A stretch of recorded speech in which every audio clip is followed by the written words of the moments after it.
Hello बच्चों, कैसे हैं आप सब। आई होप सब बहुत अच्छे हैं, अच्छे से पढ़ रहे हैं। लॉकडाउन है, पढ़ने का मन नहीं कर रहा, लेकिन हम आपके लिए ये कोर्स लेके आ गए हैं जिसमें आप घर घर बैठे बैठे अपने सारे सब्जेक्ट्स को अच्छे से पढ़ सकते हैं, स्कूल की तरह, है ना। और इनफैक्ट स्कूल की बेहतर, क्योंकि आप लाइव ही नहीं, आप इन लेक्चर्स को कभी भी देख सकते हो। तो कुछ बच्चे मुझे यहाँ नहीं जानते होंगे, मैं फिर से इंट्रोड्यूस करती हूँ। मैं शिवांगी शर्मा आपकी 9th, 10th, 11th and 12th की बायोलॉजी की क्लासेस लेने वाली हूँ। 10th एंड 12th की हमने क्लासेस स्टार्ट कर दी है, तो आज से मैं आपका 11th का कोर्स स्टार्ट करने वाली हूँ। तो जिन बच्चों को प्रॉब्लम होती है या बायोलॉजी पढ़ने में बोरिंग लगता है और वो ये सेशंस को ज्वाइन करना चाहते हैं, तो प्लीज़ हमसे जुड़े रहिए। तो जैसे मैंने बताया, आज मैं आपका पहला लेक्चर लेने वाली हूँ, विच इज 11th का फर्स्ट यूनिट का द लिविंग वर्ल्ड। तो फटाफट से सबसे पहले तो ये अपने दिमाग में याद रख लो कि आपकी वीकली कौन कौन सी क्लासेस होने वाली है। अब देखो, लेक्चर का ये पूरा प्लान है, आप इसको ठीक से याद रख लो। आप इसका स्क्रीनशॉट ले लीजिए कि कब कब किस किस टाइम पे आपके कौन कौन से सब्जेक्ट्स होने वाले हैं। मैं आपको मिलूंगी 4 से 4:45 के बीच में, Monday, Wednesday and Friday and so on आपकी बाकी क्लासेस होंगी। चलिए अब स्टार्ट करते हैं हम अपने चैप्टर के साथ। तो जैसे मैंने बोला, द लिविंग वर्ल्ड हम स्टार्ट करेंगे। आज इंट्रोडक्शन क्लास होगी जिसमें मैं आपको मेजरली बताऊंगी कि हम इस चैप्टर में क्या क्या पढ़ने वाले हैं। उसके साथ साथ हम अपना पहला टॉपिक स्टार्ट कर देंगे, which is the characteristics of living. ठीक है, तो देखो फटाफट इस चैप्टर में हमको क्या क्या पढ़ना है। लिविंग वर्ल्ड का मतलब क्या होता है बच्चों? लिविंग, आप, मैं, हमारे आसपास न जाने कितने सारे बैक्टीरिया, ठीक है, प्लांट्स, आपके पेट्स, मेरे पेट, मतलब ये सब क्या है? All of these are living organism. तो देखो, लिविंग ऑर्गेनिज्म की ऐसी क्या चीजें हैं जो उनको नॉन लिविंग से अलग करती हैं, ठीक है। तो वो सारी आप किस में पढ़ोगे? Characteristics of living organism.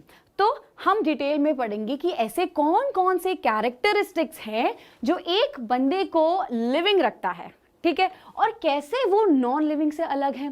Then उसमें हमारी कुछ, हम इसको देखो किस तरह से पढ़ेंगे, कुछ होती है हमारी डिफाइनिंग प्रॉपर्टीज, ठीक है, ये इंपॉर्टेंट है। लिविंग और नॉन लिविंग का डिफरेंस तो आप कब से पढ़ते हुए आ रहे हो? 9th क्लास से, मतलब जब से आपने बायोलॉजी या साइंस पढ़ना स्टार्ट की होगी ना, आपने सबसे पहले यही पढ़ा होगा कि what are living and what are non living. लेकिन जितनी भी आपने प्रॉपर्टीज पढ़ी, उनमें से कुछ ही डिफाइनिंग प्रॉपर्टीज होती हैं, सारी डिफाइनिंग प्रॉपर्टीज नहीं होती, ठीक है। तो हम वो देखेंगे। देन उसके बाद हम क्या पढ़ने वाले हैं? अब देखो कितने सारे लिविंग ऑर्गेनिजम्स हैं हमारे आसपास, मतलब आप इवोल्यूशन सब जानते हैं ना, कितना इंटरेस्टिंग सा होता है इवोल्यूशन। एक सिंगल सेल ऑर्गेनिज्म कैसे मल्टी सेल बनता है, और वो मल्टी सेल से कितने सारे ऑर्गेनिज्म इवॉल्व होते ही चले जाते हैं। भाई कितने तरीके के प्लांट्स हैं, कितने तरीके के एनिमल्स हैं, ह्यूमंस भी कितनी स्टेजेस में इवॉल्व होते हैं। तो यार कितनी ज्यादा डाइवर्सिटी है। क्या सबको एक साथ पढ़ना काफी है? आप कर सकते हो ये चीज? डेफिनेटली आप नहीं कर सकते, इतनी डाइवर्स है। जस्ट ह्यूमन बींग्स में देखो कितनी सारी पॉपुलेशंस और कम्युनिटीज हैं। इंडिया का भाई सबसे अच्छा एग्जांपल है। आपकी एक इंडियन स्टेट में आपको इतनी लैंग्वेजेस, इतनी आपको कल्चर मिलता है, इतना सारा फूड आपको मिलता है, शॉपिंग की चीजें, हर तरीके की अलग अलग चीजें। तो अगर मैं सारे लिविंग ऑर्गेनिज्म को कंबाइन कर दूं, अब मैं प्लांट्स को भी ले लूं, एनिमल्स को भी ले लूं, ह्यूमंस को भी ले लूं, बैक्टीरिया को भी ले लूं, तो ये क्या है? This is all diversity. तो यहाँ पे हम क्या पढ़ेंगे कि देखो भाई डाइवर्सिटी क्या होती है। एक टर्म हम पढ़ेंगे कि बायोडाइवर्सिटी क्या होता है, ठीक है। अब डाइवर्सिटी को पढ़ना बहुत जरूरी है, क्योंकि देखो क्या होता है ना, आपका फिजिक्स में, केमिस्ट्री में अब बहुत सी चीजें ना इन्वेंट करते हो। इन्वेंट मतलब आप कुछ नया बना रहे हो, समथिंग जो आपको नहीं पता है, अब आप उसको यूज करोगे, ठीक है। बायोलॉजी में मेजरली चीजें डिस्कवर होती हैं जो ऑलरेडी है, आपने उसके बारे में जाना, ठीक है। तो धीरे धीरे साइंटिस्ट ने जब पढ़ना स्टार्ट किया, ना जाने कितनी चीजें उनको पता लगी। अब सबके बारे में डिटेल में स्टडी तो नहीं कर सकते, एक साथ नहीं कर सकते, उनको कैटेगराइज करना पड़ता है कि भाई ये प्लांट्स हैं तो ये ऑटोट्रॉफ्स हैं, ये एनिमल्स हैं तो ये हेट्रोट्रॉफ्स हैं। हेट्रोट्रॉफ्स के अंदर भी आपके पैरासाइट्स आ जाते हैं, सैप्रोफाइट्स आ जाते हैं। पैरासाइट के अंदर आपके एक्टोपैरासाइट आ जाते हैं, एंडोपैरासाइट आते हैं, है ना। तो ये सब क्या होता है? This is diversity. और उस डाइवर्सिटी को आप पढ़ोगे कैसे? वो सारी चीज़ें आपको टेक्सोनॉमी में पढ़ने को मिलेगी। अब उसकी नेमिंग कैसे करनी है भाई, अब हो सकता है लायन को मेरे इंडिया में लायन बोलते हैं, कहीं और कुछ और बोलते होंगे, तो उसका एक नाम होता है स्पेसिफिक, जो हम सारी चीज़ें हम टेक्सोनॉमी में पढ़ेंगे। आपको उसमें पढ़ने को मिलेगा बायोनॉमियल नोमेनक्लेचर।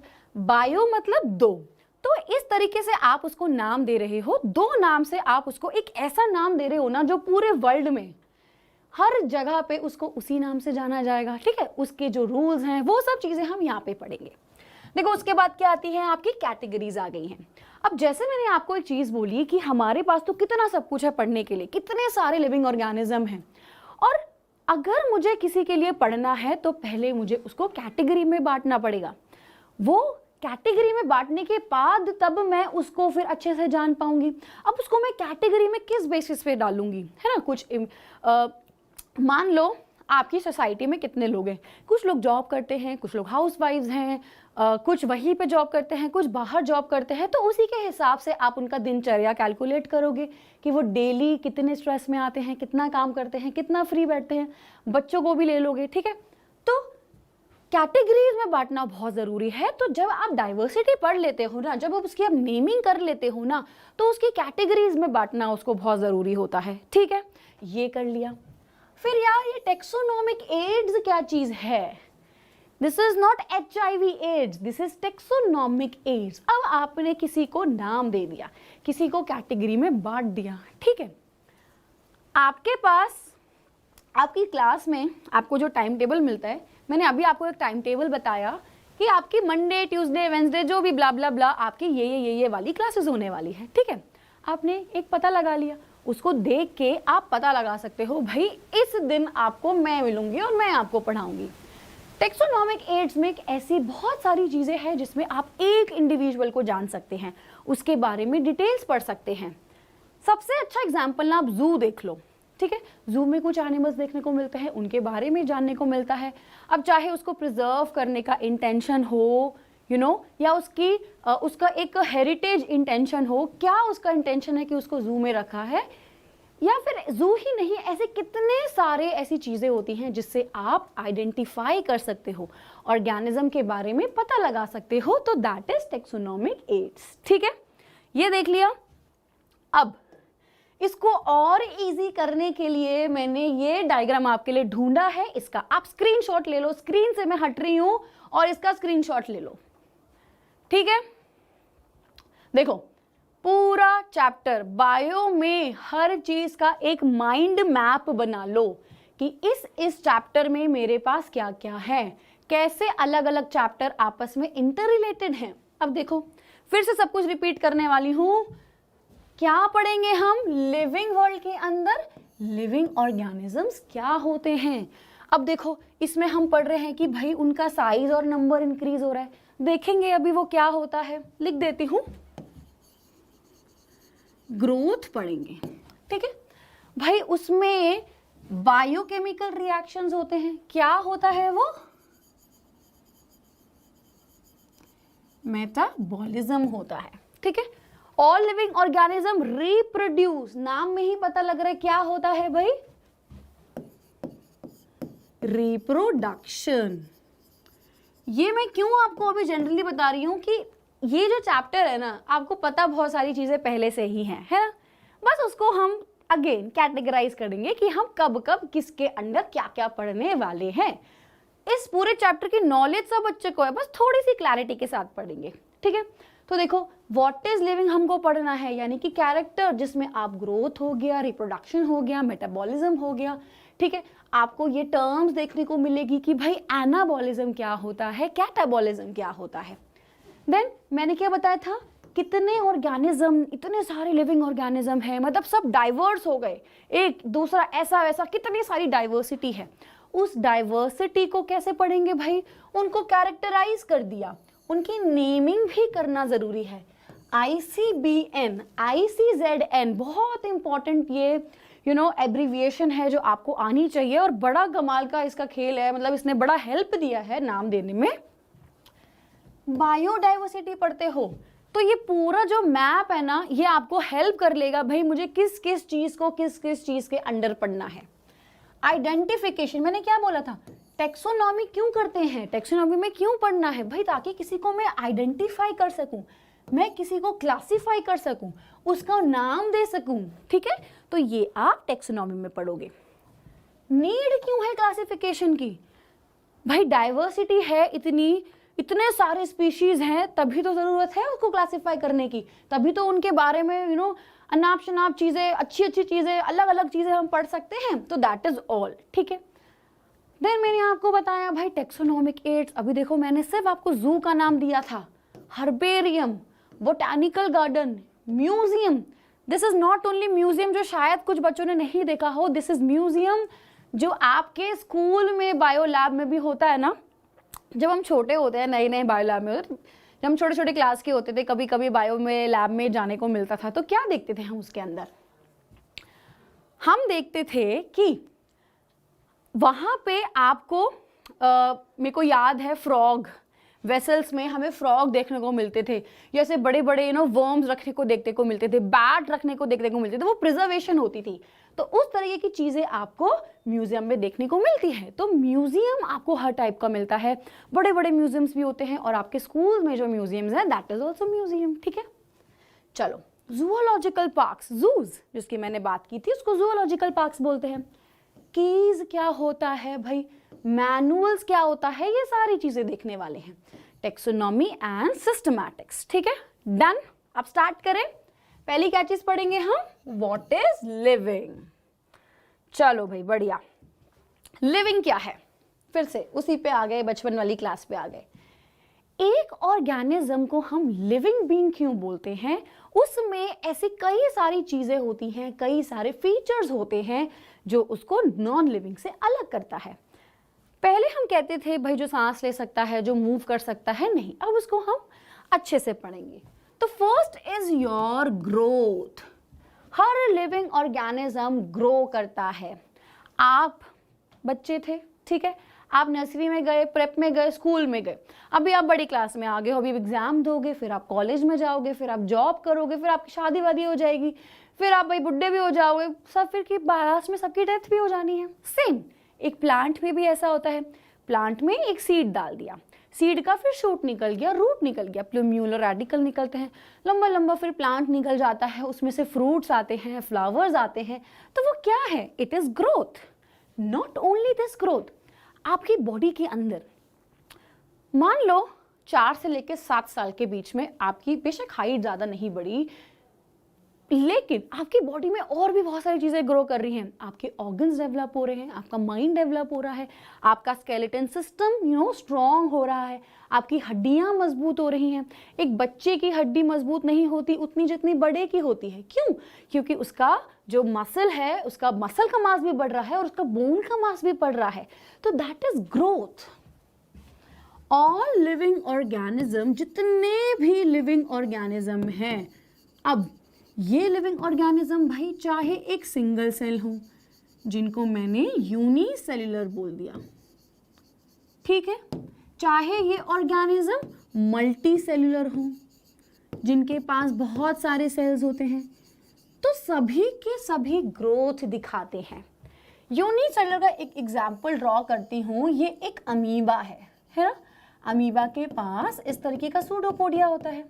अब भाई ये अमीबा भी थोड़ी हर चीज एकदम पैदा होते ही कर लेता है। ये अमीबा बड़ा मैच्योर हुआ, जब ये मैच्योर होगा तब जाके ये करेगा रिप्रोड्यूस, और तब जाके आपको 2 डॉटर सेल्स मिलेंगे, है ना। एकदम से तो नहीं होगा। सो this is what growth. Growth का मतलब है विद टाइम जो बॉडी में चेंजेस आ रहे हैं। याद रखना है, ग्रोथ इज इंटरनल। इंटरनल, आपकी बॉडी के अंदर क्या क्या हो रहा है। Next point to be noted down is growth आपको होती है भाई चाहे तो सेल का मास बढ़ रहा है, सेल का, टिश्यू का, ऑर्गन्स का, किसी का भी, या क्या बढ़ रहा है, नंबर बढ़ रहा है।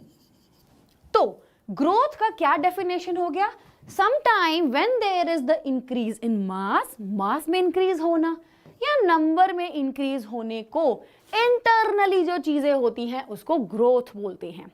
अब देखो, मैं अभी जाऊंगी, जो भी है बैग है वैग है मैंने एक चेयर में डाल दिया, ठीक है।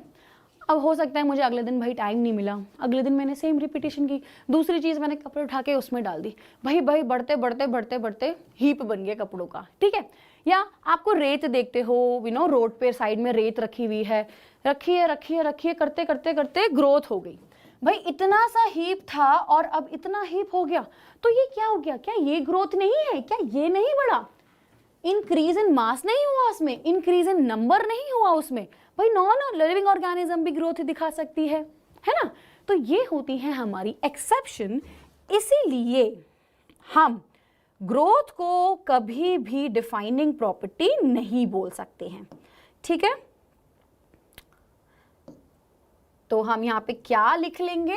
Growth is not defining property. This is important, पता होनी चाहिए जितनी भी हम प्रॉपर्टीज पढ़ने वाले हैं, कौन सी प्रॉपर्टी आपकी डिफाइनिंग है और कौन सी प्रॉपर्टी नहीं है। डिफाइनिंग मतलब कि या ये एक डिफाइनिंग मैं कह सकती हूं कि सिर्फ इसी चीज की वजह से भाई कोई बंदा लिविंग है, तो ऐसा नहीं है। ग्रोथ एक डिफाइनिंग प्रॉपर्टी नहीं है। बहुत सारी क्यूमुलेटिव प्रॉपर्टीज, बहुत सारी मिक्स होके प्रॉपर्टीज आपको लिविंग ऑर्गेनिज्म बनाती है, ठीक है। डन।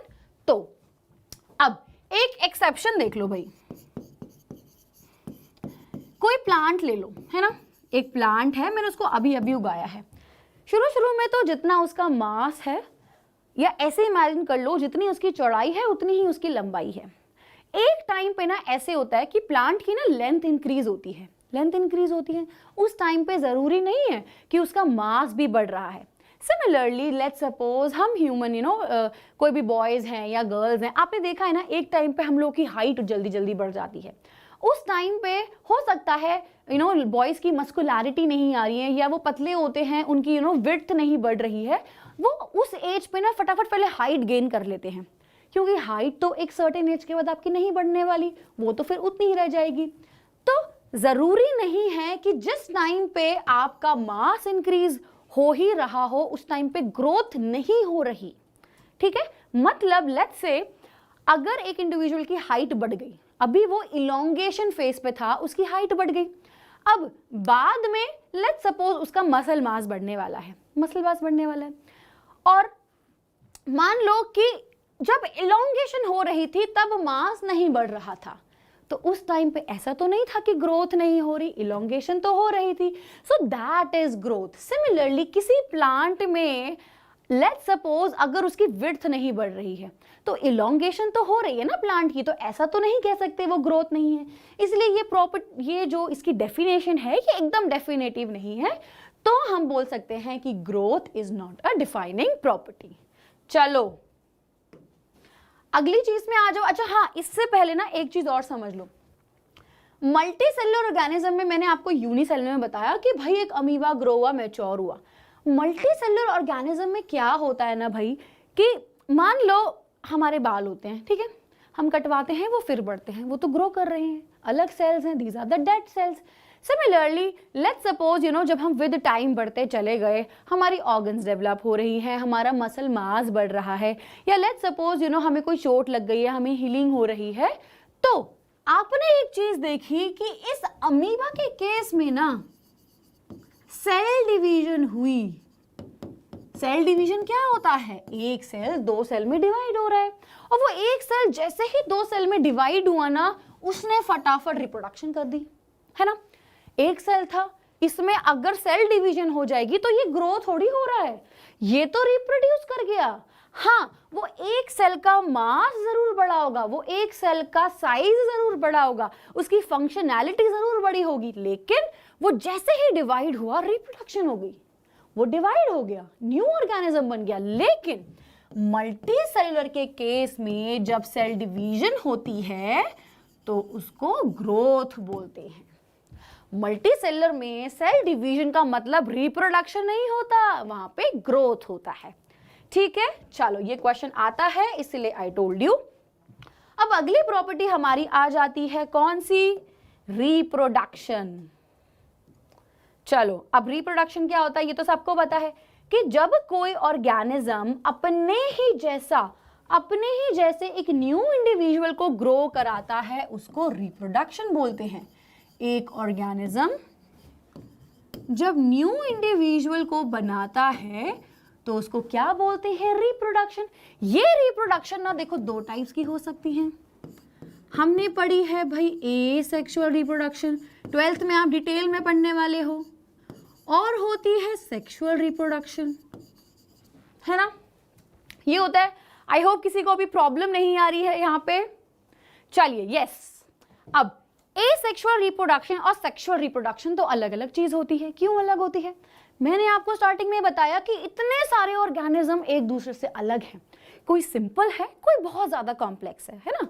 तो रिप्रोडक्शन का प्रोसीजर भी किसी किसी में सिंपल होता है। एसेक्सुअल रिप्रोडक्शन में क्या होता है? एक ही पेरेंट इन्वॉल्व होता है, एक पेरेंट है, उसी पेरेंट ने न्यू इंडिविजुअल दे दिए। अब देखो जब न्यू इंडिविजुअल देता है ना एक पेरेंट, तो वो सिंपल कोई ऐसे स्ट्रक्चर बना लेगा कि भाई जिससे न्यू ऑर्गेनिज्म बन जाएगा। कोई किसी भी तरीके से अपने आप को डिवाइड कर लेगा, जैसे अमीबा का हम जानते हैं, हम बचपन से पढ़ते आ रहे हैं, 10th क्लास से पढ़ते हुए आ रहे हैं। अमीबा क्या पढ़ता है? अमीबा में बाइनरी फिजन होती है, सेल डिवाइड हुआ, 2 सेल बन गए, है ना?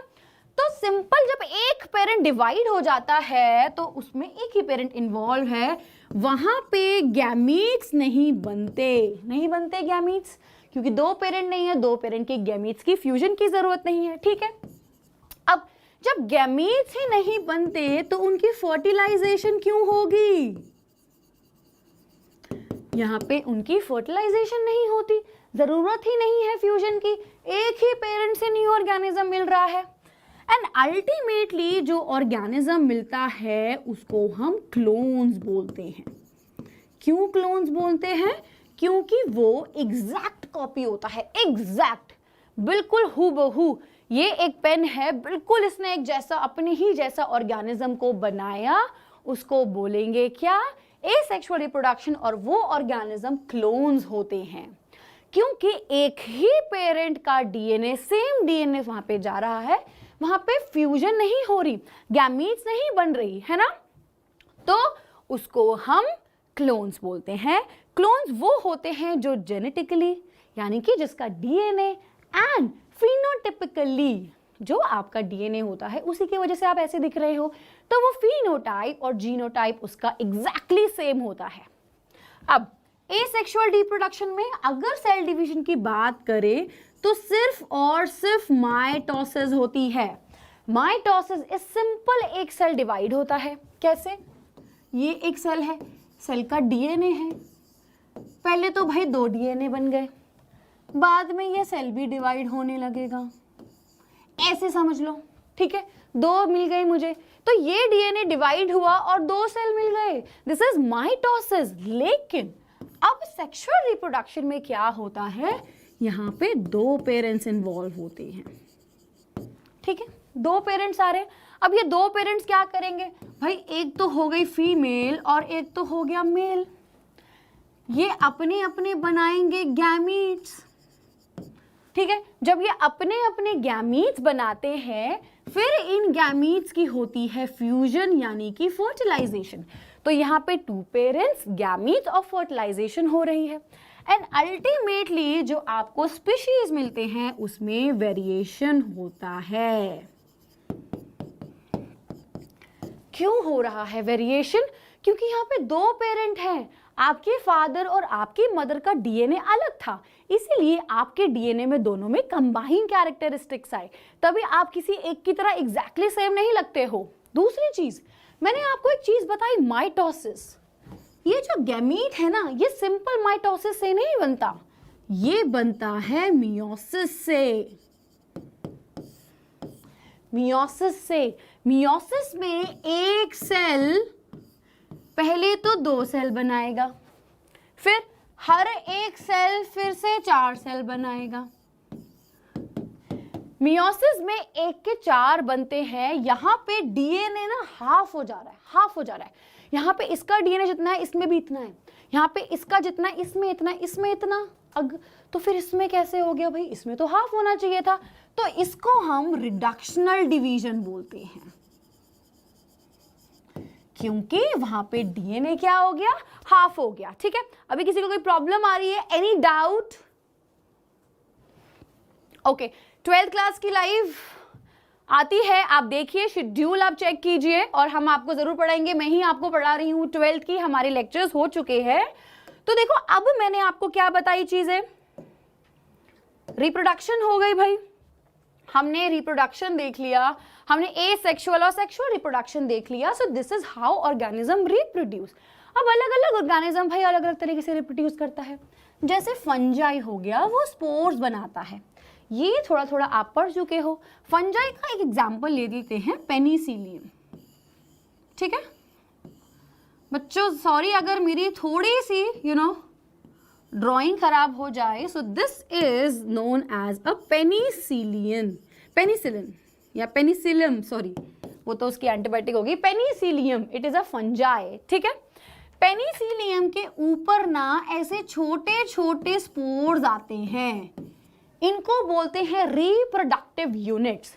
मैंने आपको बोला एसेक्सुअल रिप्रोडक्शन में ना एक ही पेरेंट होता है, तो एक पेरेंट बहुत अलग अलग तरीके से रिप्रोड्यूस करता है, जिसका एक मेथड है स्पोर्स। बॉडी अपने ऊपर एक ऐसे स्ट्रक्चर्स बनाती हैं जिसको हम स्पोर्स बोलते हैं। बेसिकली क्या है ना, स्पोर्स का क्या काम है, ज़्यादा कंफ्यूज नहीं होना, स्पोर्स एक रिप्रोडक्टिव यूनिट्स हैं कि भाई वो कहीं उड़ के कहीं पहुंच गए, जहां पे भी उनको फेवरेबल कंडीशंस मिली वहीं पे एक दूसरा पेनिसिलियम आ जाएगा। So that is spores. ठीक है, अमीबा सबको पता है, अमीबा बाइनरी फिजन से डिवाइड होता है।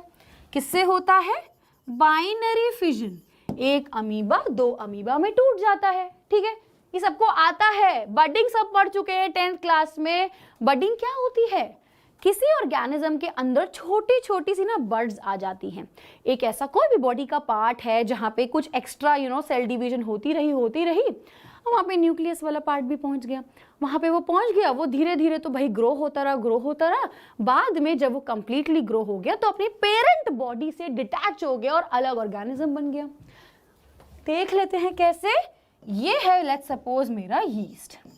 ठीक है, यहाँ पे कुछ ऐसा स्ट्रक्चर बना, दो अभी तो इससे जुड़ा हुआ है, ये यहाँ पे डीएनए पहुंच गया, धीरे धीरे ये इससे बिल्कुल अलग हो गया एंड अल्टीमेटली दो यीस्ट हो गए।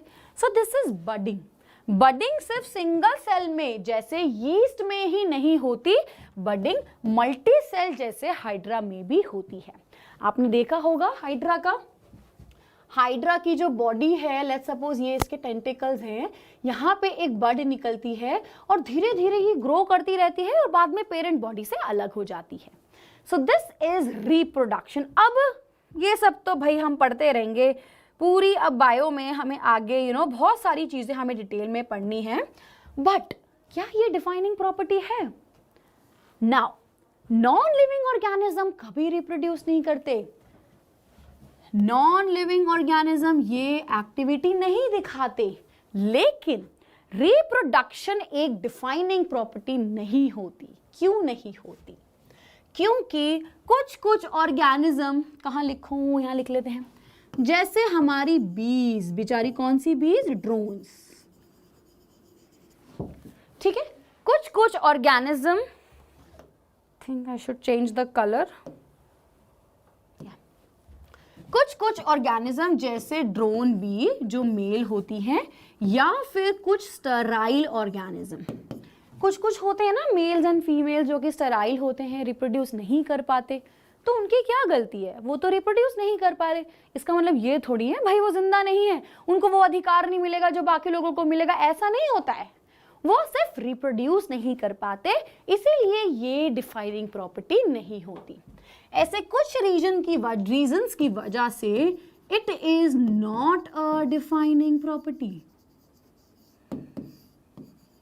ठीक है, ऑलराइट। तो रिप्रोडक्शन हर ऑर्गेनिज्म करे ऐसा जरूरी नहीं है, कुछ ऑर्गेनिज्म स्टेराइल होते हैं। एक बीज की बड़ी इंटरेस्टिंग सी लाइफ साइकिल बताऊंगी, अगर आप जानना चाहेंगे तो I will definitely tell you. अभी हम आगे देखते हैं, तो यहाँ पे रिप्रोडक्शन एक डिफाइनिंग प्रॉपर्टी नहीं है। चलो अगले पे आ जाओ। अगला क्या हो गया भाई? मेटाबॉलिज्म हो गया। अब ह्यूमन बॉडी के अंदर कितनी सारी चीजें चलती रहती हैं। आप खाना खाते हो, हमने लाइफ प्रोसेसेस पढ़ा था 10th क्लास में।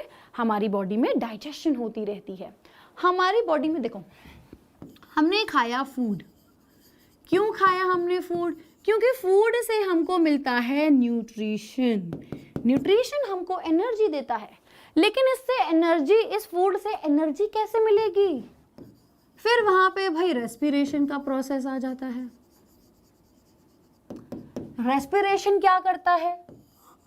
ऑक्सीजन की मदद से फूड से एनर्जी प्रोड्यूस करता है, जिसको आप एटीपी बोलते हो।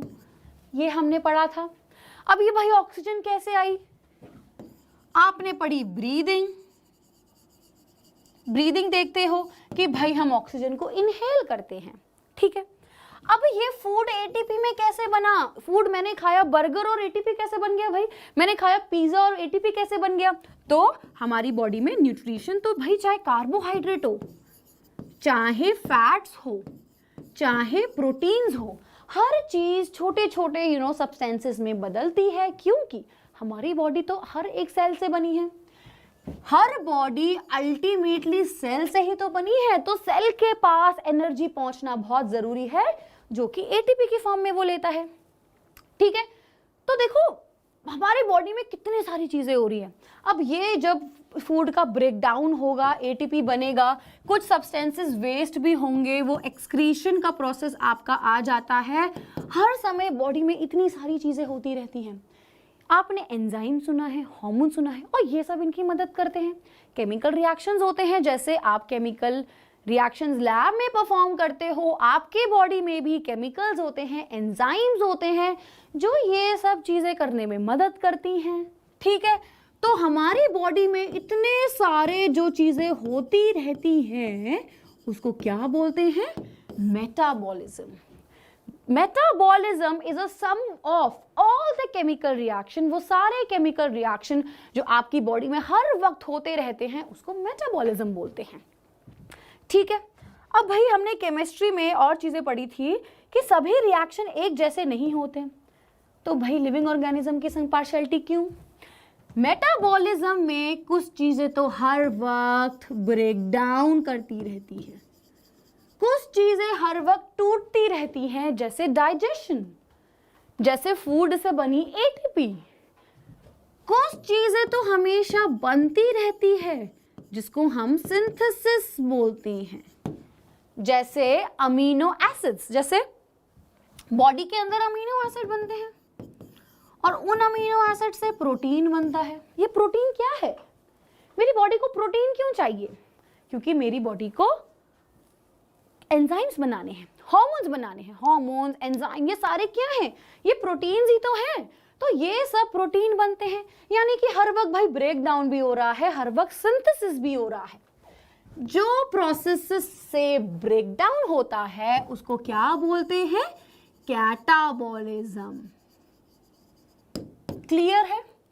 और जिन चीजों से सिंथेसिस होती है, जो कंबाइन होके एक बड़ा मॉलिक्यूल बनाता है, उसको क्या बोलते हैं? Anabolism. All right, I hope there are no doubts, ठीक है। तो मेटाबॉलिज्म वो सारे केमिकल रिएक्शंस का सम है, जो कुछ या तो कैटाबॉलिज्म हो सकते हैं, कुछ एनाबॉलिक रिएक्शंस हो सकते हैं। एग्जाम्पल ले लेते हैं, चलो एग्जाम्पल मुझे बताओ कैटाबॉलिज्म का एंड एनाबॉलिज्म का। चलो एग्जाम्पल बताओ, क्या क्या हमारे एग्जाम्पल्स होते हैं? Metabolism yes, anabolism. Give me an example of metabolism का, कैटाबॉलिज्म सॉरी, और एक एनाबॉलिज्म का मुझे एग्जाम्पल चाहिए।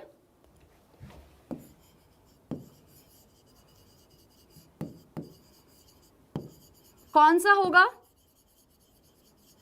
हम एग्जाम्पल प्लांट्स का भी ले सकते हैं, हम प्लांट ह्यूमंस का भी ले सकते हैं।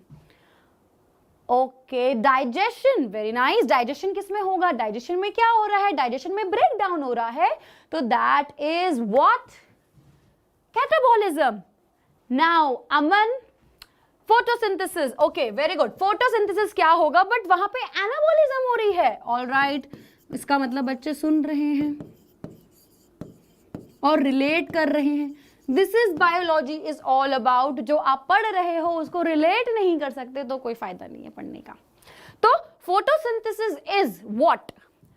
प्लांट्स इनऑर्गेनिक सब्सटेंसेस यूज करता है, जैसे कार्बन डाइऑक्साइड, वाटर को यूज करता है, बचपन वाली definition, in the presence of sunlight, chlorophyll की मदद से प्लांट एयर से लेता है कार्बन डाइऑक्साइड, रूट से लेता है वाटर, और क्या बनाता है? Glucose. Absorption of light energy, conversion into chemical energy, reduction of carbon dioxide into carbohydrates, splitting of water molecules, ये पढ़ी थी ना ये सारी चीजें 10th में। तो उससे ग्लूकोज बनता है जिसको वो स्टोर किस फॉर्म में करता है? स्टार्च की फॉर्म में करता है। तो photosynthesis is anabolism and catabolism आपका डाइजेशन, रेस्पिरेशन, ये आपका कैटाबॉलिज्म हो गया। अब देखो कमाल की चीजें क्या हो गई, कैटाबॉलिज्म में एनर्जी रिलीज होती है, ठीक है, और जो एनर्जी कैटाबॉलिज्म में रिलीज हो रही है बॉडी को क्या करेगा, उसका क्यों बना रहा है एनर्जी, उसको यूज करके एनाबॉलिज्म करेगा। तो जो भी एनर्जी हमको मिली, कुछ ऑर्गेनिज्म उसको यूज करते हैं बाकी चीजें करने से, उसको हम एनाबॉलिक बोल दिया, ठीक है। एक बड़ा अच्छा एग्जांपल देती हूं मैं आपको। एंडोथर्म्स कौन होते हैं? एक क्वेश्चन भी आएगा, तब मैं नहीं बताने वाली, तब आप मुझे बताओगे। एंडोथर्म्स वो ऑर्गेनिजम्स होते हैं जो अपनी बॉडी में अब उनको हीट की जरूरत है। हमें ठंड लग रही है, ठीक है, तो हम क्या करते हैं? जब हमें ठंड लगती है हम शिवर करते हैं। अब हम कैसे सर्वाइव करेंगे? कुछ तो हमारी बॉडी में होना चाहिए ना। तो ये जो भाई एंडोथर्म ह्यूमंस जो हो गए ना, यहां से जो एनर्जी रिलीज हो रही है, इस एनर्जी के साथ हीट भी तो रिलीज हो रहा है, और ये हीट को एंडोथर्मिक ऑर्गेनिज्म अपने आप को वार्म रखने के लिए, अपने आप का टेम्परेचर को कांस्टेंट रखने के लिए यूज करते हैं। क्लियर? बढ़िया। एंडोथर्म्स कौन होते हैं? वो ऑर्गेनिज्म जिनका बॉडी का टेम्परेचर कांस्टेंट रहता है। कैसे? कैसे इज द क्वेश्चन और उसकी कंप्लीट डिवीजन। कैसे? जो उनके अंदर बॉडी में जो एनर्जी रिलीज होती है, जो हीट रिलीज होती है, उस हीट को यूज करके वो अपनी बॉडी का टेम्परेचर को कांस्टेंट करते हैं। इसी का उल्टा होता है एक्टोथर्म। लिजर्ड, छिपकली, छिपकली को बेचारी ठंड लग रही है ना, वो जाके धूप में बैठ जाएगी। उसकी बॉडी के अंदर कोई चीज नहीं है जिसको वो एनर्जी को यूज करके हीट को यूज करेगी। वो सन बाथिंग कर लेगी और वो फिर गरम गरम उसको फील होगा। So that is ectotherm organism. वो एक्टोथर्मिक ऑर्गेनिज्म जो अपनी बॉडी का टेम्परेचर को कांस्टेंट नहीं रख पा रहे, तो क्योंकि उनकी बॉडी में ये हीट को यूज नहीं कर पा रहे हैं, तो वो एनवायरमेंट की हीट को यूज करते हैं। समझ आ गया? तो ये था हमारा मेटाबॉलिज्म। अब मुझे एक चीज बताओ, क्या जो इंडिविजुअल नॉट इंडिविजुअल, जो नॉन लिविंग ऑर्गेनिज्म होते हैं उसमें मेटाबॉलिज्म होता है? उसमें मेटाबॉलिज्म होता है, and the answer is no. Homeostasis, yes, homeostasis is something जो आपकी बॉडी की कंडीशंस को कांस्टेंट रखता है। फॉर एग्जांपल टेम्परेचर, टेम्परेचर को कांस्टेंट रखना इज होम्योस्टेसिस, ठीक है। तो पोइलिकोथर्म, हम आगे क्वेश्चन करेंगे। पोइकिलोथर्म्स वो ऑर्गेनिजम्स होते हैं जो अपनी बॉडी के टेम्परेचर को कांस्टेंट रखते हैं, और एंडोथर्म्स वो ऑर्गेनिज्म होते हैं जो पोइकिलोथर्म्स अपनी बॉडी के टेम्परेचर को कांस्टेंट रखते हैं। कैसे? अपनी बॉडी में रिलीज हुई हीट को यूज करके। बढ़िया, क्लियर है? सो मेटाबॉलिज्म नॉन लिविंग ऑर्गेनिज्म में नहीं होता, और इसकी तो मुझे कुछ एक्सेप्शन नहीं दिख रही। ये एक डिफाइनिंग प्रॉपर्टी है भाई, पहली डिफाइनिंग प्रॉपर्टी मिल गई। Metabolism is a defining property of living organisms. चलो अब आ जाओ नेक्स्ट चीज में, विच इज सेल्यूलर ऑर्गेनाइजेशन। ये तो भाई सबसे सिंपल चीज है। हर लिविंग ऑर्गेनिज्म, हमने सेल थ्योरी में पढ़ा था शिल्डन एंड श्वान और वर्को ने जो थ्योरी दी थी कि हर ऑर्गेनिज्म सेल से बना है, सेल मिलके बनाते हैं टिश्यूज, ठीक है। अब सेल मिलके बनाते हैं टिश्यूज, टिश्यू मिलके बनाते हैं ऑर्गन्स, अलग अलग ऑर्गन कंबाइन होके डिपेंडिंग कि वो क्या काम संभाल रही है एक सिस्टम बनता है, और एक सिस्टम से फाइनली एक इंडिविजुअल बनता है, अलग अलग सिस्टम से एक इंडिविजुअल बनता है। So this is cellular organisation. अब अगर मैं सिंगल सेल की बात करती हूं, सिंगल सेल की बॉडी में एक ही सेल सारे के सारे फंक्शन परफॉर्म करता है। अमीबा खाएगा भी एक सेल से, एंडोसाइटोसिस करता है। अमीबा इस तरीके का होता है, जैसे ही उसको यहाँ पे फूड मिला बड़ा खुश हुआ और अपने आप को उसने बड़ी मेहनत करके ये फूड के आसपास सराउंड कर लिया, ये पूरा इस फूड को अंदर ले लेगा और उसकी बॉडी में एक फूड वैक्यूल बन जाएगा। एंडोसाइटोसिस भी, फैगोसाइटोसिस भी इसने कर ली, खाना भी यहाँ से आ गया और ऐसे ही डाइजेस्ट करेगा और ऐसे ही रिलीज कर देगा। एक सेल ने सारे काम किए। लेकिन मल्टी सेलुलर ऑर्गेनिज्म में हर सेल का अपना अपना काम करके क्या काम उनको करना है, कहाँ पे वो प्रेजेंट हैं, क्या उनका स्ट्रक्चर है, टिश्यूज बनाता है एंड सो ऑन। तो again cellular organisation is a defining property of living organisms. ठीक है, ये तो बहुत ही इजी था। And I think this is last, no okay, this is second last. Then हमारे पास आता है कॉन्शियसनेस। कॉन्शियसनेस, आप मुझे सुन रहे हो, मैं आपके कमेंट्स देख रही हूं, आपको मेरी चीजें समझ आ रही है। This is how you are reacting to what you are listening, to what I am saying. ये होता है रिस्पॉन्ड करना। स्टिमुलाई, कोई भी बाहर के जो स्टिमुलाई है, which could be heat, which could be touch, which could be anything, उसको जब ऑर्गेनिज्म रिस्पॉन्ड करता है तो उसको कॉन्शियसनेस बोलते हैं। हर ऑर्गेनिज्म करता है। हम रिफ्लेक्स आग पढ़ते हैं, रिफ्लेक्स एक्शन पढ़ते हैं, कुछ गरम गरम हाथ लगाया, हमने कॉफी का मग गरम था, फटाफट से हाथ झटका लेते हैं, that is reflex action. Similarly plants में भी वाटर की प्रेजेंस में वो क्या दिखाता है, हाइड्रोट्रोपिज्म, है ना।